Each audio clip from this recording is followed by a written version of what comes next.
Good morning. It's nice to see people. It's good to see you here. If you're visiting with us, I'm especially glad that you're here. If you're supposed to be here, I'm still glad that you're here this morning.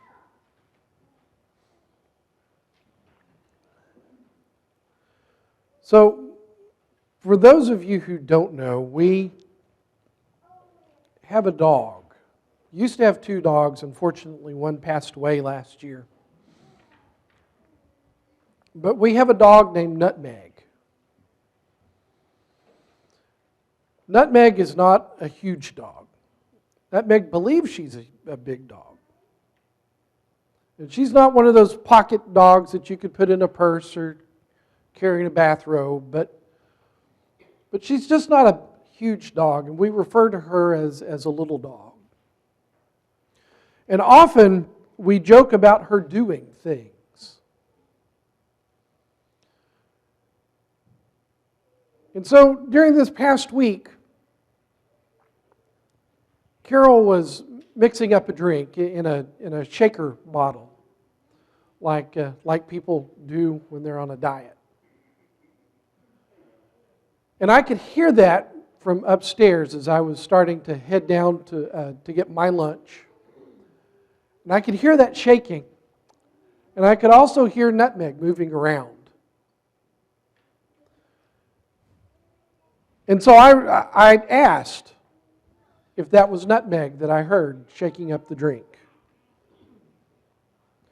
But then I quickly followed that up and said that it couldn't be Nutmeg because small dogs don't have thumbs. If you think about it, it's true. If you're going to shake up a drink, you've got to have a thumb to hold the bottle. So that could not have been Nutmeg, because small dogs don't have thumbs, so she couldn't be shaking the bottle.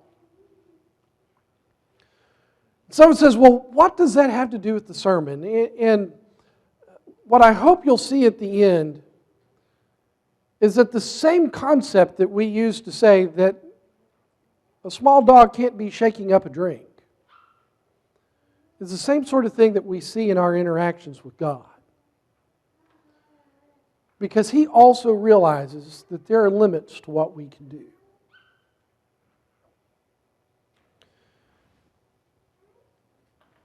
We need to learn sometimes that what is asked of one person is not necessarily what is asked or expected of another. We see this, for instance, in the parable of the talents. If you look with me at Matthew 25, we have the parable of the talents. It says, beginning in verse 14, "For the kingdom of heaven is like a man traveling to a far country, who called his own servants and delivered his goods to them. And to one he gave 5 talents, to another 2, and to another 1, to each according to his own ability. And immediately he went on a journey."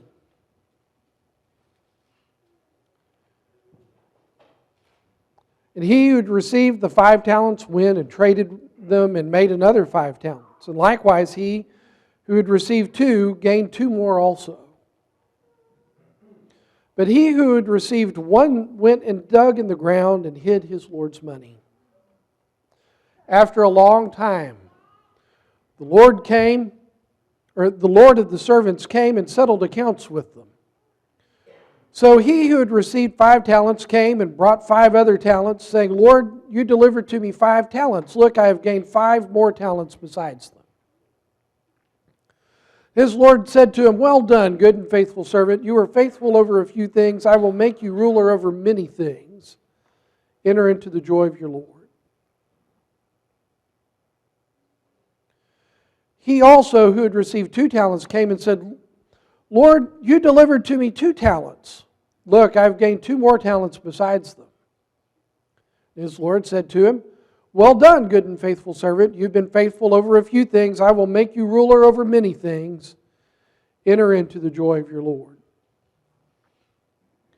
Then he who had received the 1 talent came and said, "Lord, I knew you to be a hard man, reaping where you've not sown and gathering where you've not scattered seed. And I was afraid, And I went and hid your talent in the ground. Look, there you have what is yours. But his Lord answered and said, You wicked and lazy servant, you knew that I reap where I have not sown and gather where I have not scattered seed. So you ought to have deposited my money with the bankers. And at my coming I would have received back my own with interest. Therefore take the talent from him and give it to the one who has 10 talents. For to everyone who has, more will be given, and he will have abundance. But from him who does not have, even what he has will be taken away. And cast the unprofitable servant into the outer darkness. There will be weeping and gnashing of teeth. So we have the parable of the talents, and we're all familiar with the parable of the talents. We spend a lot of time talking about how important it is that we use the talents that we've been given, and I don't want to minimize that from this at all. But there was one sentence in there, and I hope you caught it. There's one sentence in there that speaks to our lesson this morning.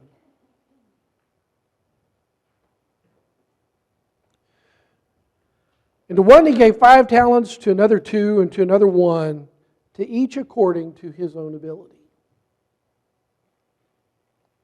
The kingdom of heaven is likened to a man where the Lord gives to his servants in accordance with what they can do.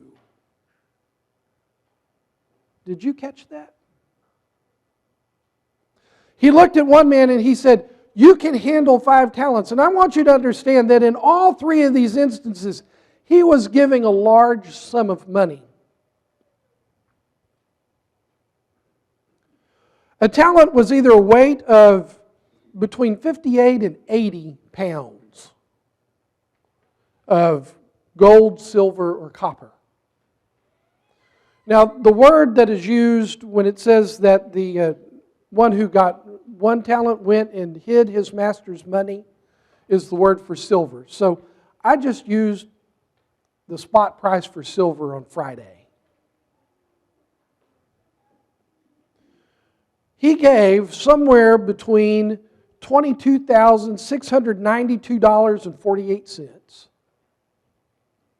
and $31,244.80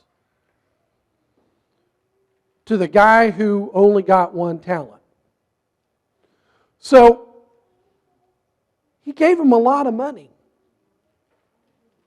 If we look at it just in, this was a set weight of gold or a set weight of silver, he gave him between $22,000 and $31,000 when he left and said, I want you to do something with this. And the men went and hid it. The other way to look at it is that it was a unit of coinage that was worth, give or take, 6,000 denarii. And a denarius was about 1 day's wage for the average working man. You went out and you did day labor, you expected at the end of the day to get 1 denarius. So a talent was worth 6,000 of those. So I looked it up. There are 261 working days in a year.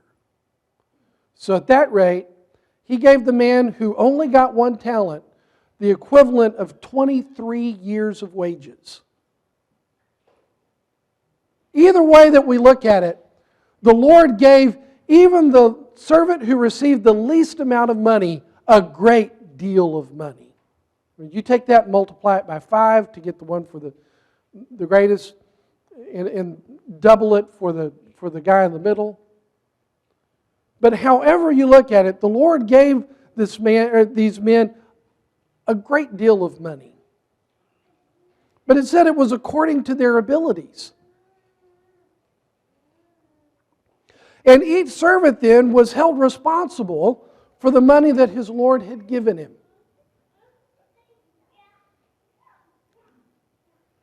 But notice that. See, sometimes we leave this to the side because we want to concentrate on the guy who didn't do anything with his money. But when the Lord came back, He didn't hold the guy who received 2 talents responsible for gaining the same amount of money as the guy who had 5. They each doubled their money, but he didn't say, well, why didn't you get to 5? I gave you 2, you're bringing me 4, why don't I have 5? For the guy he gave 5 to, he didn't treat him as though he had only given him 2. Say, wow, that's outstanding work. I only expected to get 7 back, you brought me 10. He dealt with each one according to their abilities, but that also would have held true as he comes back and they settle up accounts with him. Even the one that he only gave 1 talent to. He expected him to do something with what was given to him. But he didn't hold him to the same level of responsibility. He didn't say, well, how come you didn't bring me 9 more? He said, at the very least, you could have given it to the bankers and brought it back to me with interest. Which, by the way, tells you something about how long he was gone. Because it would have been long enough that he could have gotten interest on that. But we see that the Lord here only holds to account according to the ability that the person had. He doesn't hold them all to the same standard. Except that standard is set according to the ability that each person had.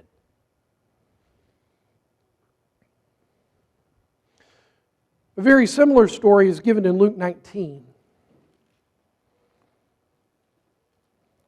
A lot of people sometimes really do sort of equate the parable of the minas given in Luke 19, beginning in verse 11, with the parable of the talents. I don't know. I see enough dissimilarity here that I think they're probably actually 2 separate parables. But it said a certain nobleman went into a far country to receive for himself a kingdom and to return. So he called 10 of his servants and delivered to them 10 minas and said to them, do business till I come. But his citizens hated him and sent a delegation after him saying, we will not have this man to reign over us. And so it was that when he returned, having received the kingdom, he commanded these servants to whom he had given the money to be called to him that he might know how much every man had gained by trading. Then the first came, saying, Master, your mina has returned 10 minas. And he said to him, well done, good servant, because you were faithful in a very little, have authority over 10 cities. And the second came, saying, Master, your mina has returned 5 minas. Likewise, he said to him, you also be over 5 cities. Then another came, saying, Master, here's your mina, which I have kept put away in a handkerchief. For I feared you, because you are an austere man. You collect what you did not deposit and reap what you did not sow.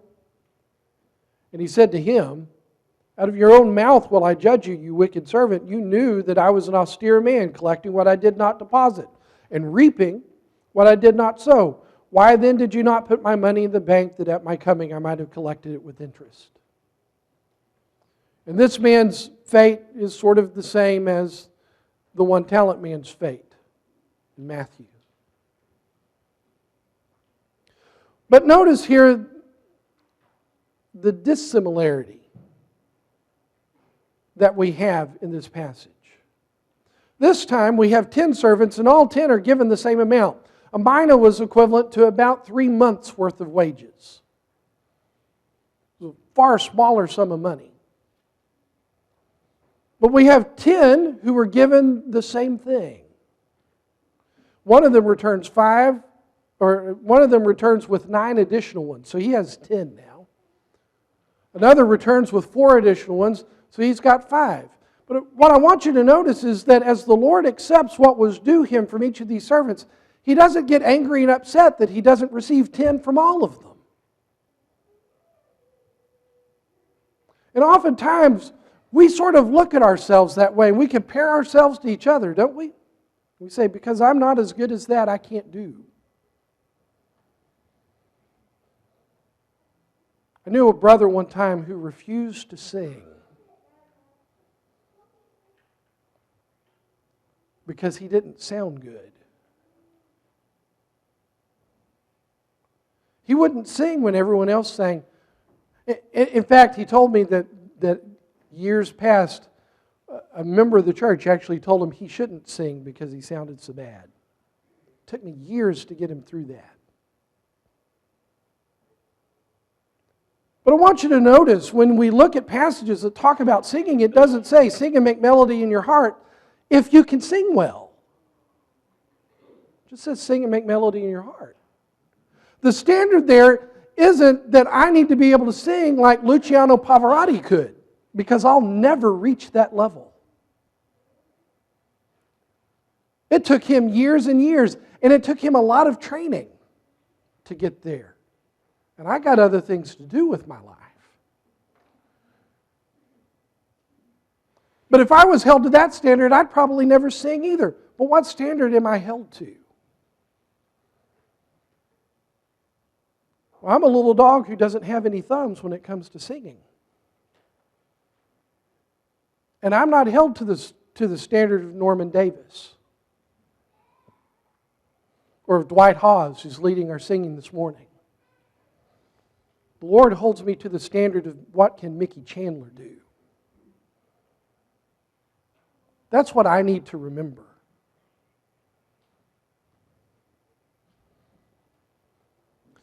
Finally, in Ephesians 4 and verse 16,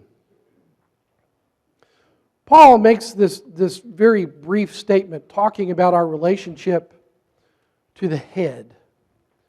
He says, joined and knit together by what every joint supplies. And I want you to come away with a thought from that, and that is, not every joint is the same. Not every part of your body does the same thing, does it? Paul recognized this in 1 Corinthians 12, beginning in verse 20. As he talks about different parts of the body, and he says,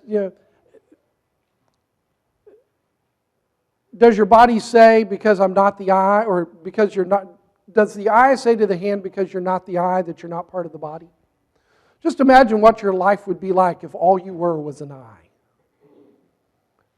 You'd be able to see, but how could you get around? It'd be a very poor existence, wouldn't it? Or what if all you were was a left foot? You might be able to get around some, but how would you see where you were going? Again, it'd be a very poor existence. Do you expect your ears to do the job of your feet? Well, the answer for all of us really to that question is no. I don't expect various parts of my body to be held to the same standard that other parts are. I don't get upset that my nose can't propel me forward. Although my wife would argue it probably does when I smell dinner.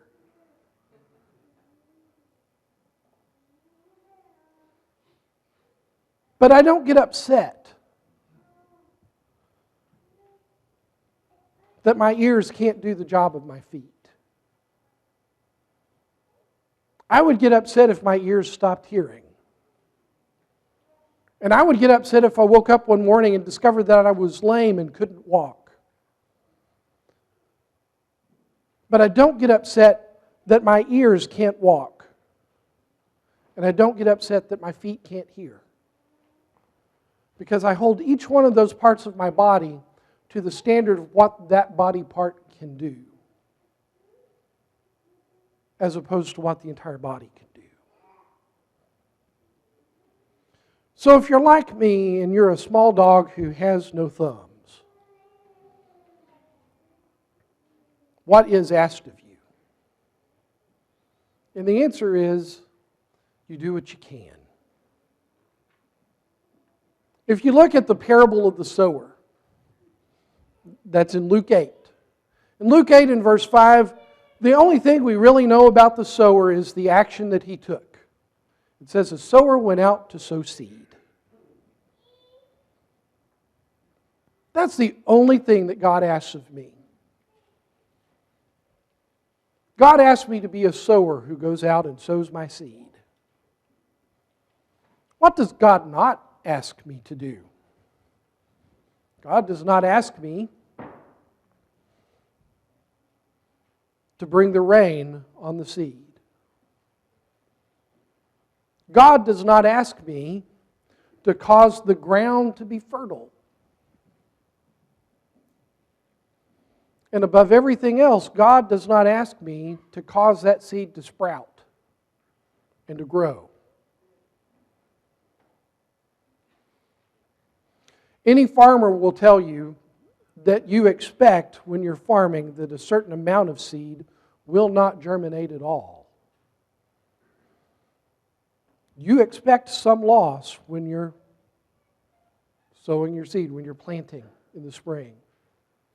You want it all to germinate and grow and provide you with return, but you expect that some will not. And guess what? That's not a failing on your part. The sower went out to sow his seed. What did God hold the sower responsible to? To go out and sow his seed. God's the one who gives the increase, no matter how much seed is sown. In Romans 9, beginning in verse 12, we have a short little passage that continues down through through the end of the chapter. If you've got headings in your Bible, the heading of my Bible, this is the New King James, the heading here, beginning in verse 9, says, behave like a Christian. What is it that God expects me to do? Well, He expects me to love without hypocrisy. Let love be without hypocrisy. Abhor what is evil, cling to what is good. Be kindly affectionate to one another with brotherly love and honor, preferring preference to one another.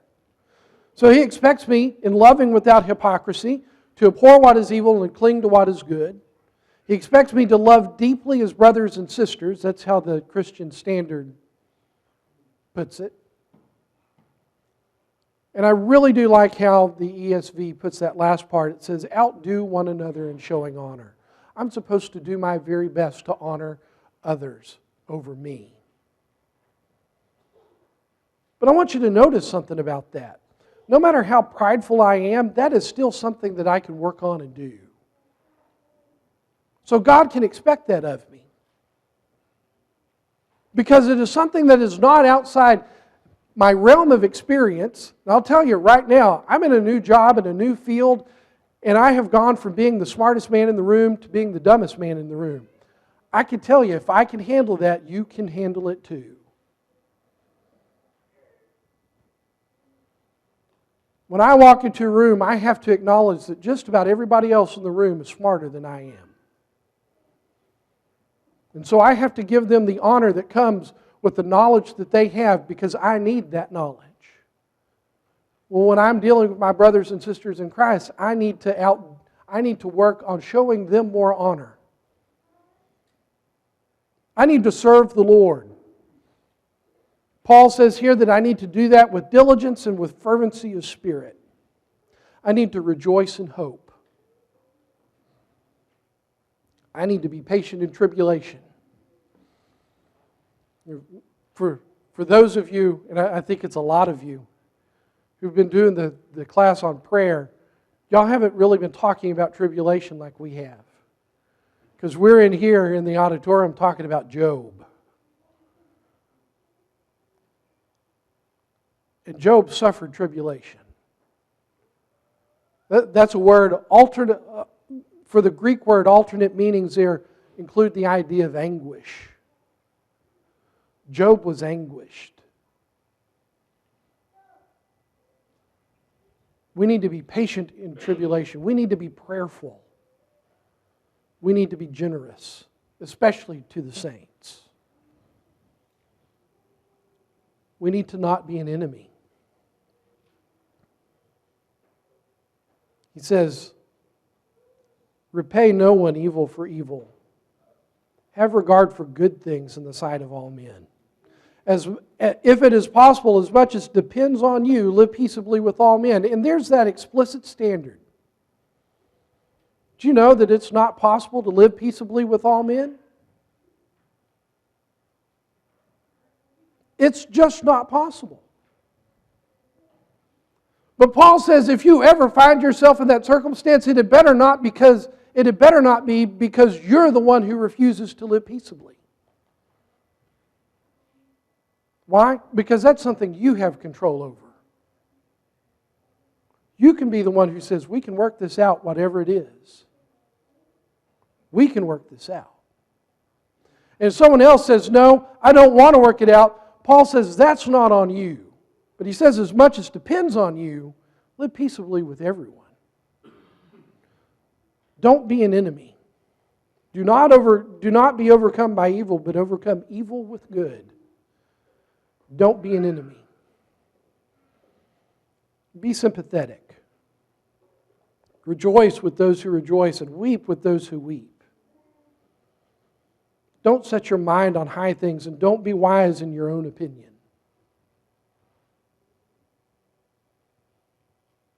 Those are all things that I can do. Our theme this year is that God reigns. And the things that we've looked at this morning are things that the King expects of us. God does not expect you to do something that you cannot do. That's what Paul told us in 1 Corinthians 12, beginning in verse 27. But it's also what he tells us in Romans 5. In Romans 5, beginning in verse 6, he says, "For when we were still without strength, in due time, Christ died for the ungodly. For scarcely for a righteous man will one die, yet perhaps for a good man someone would even dare to die. But God demonstrates His own love toward us, and that while we were still sinners, Christ died for us." God knew our limitation. My sin separated me from Him. And I could not by my own strength return. I killed myself spiritually. Separated from the source of life.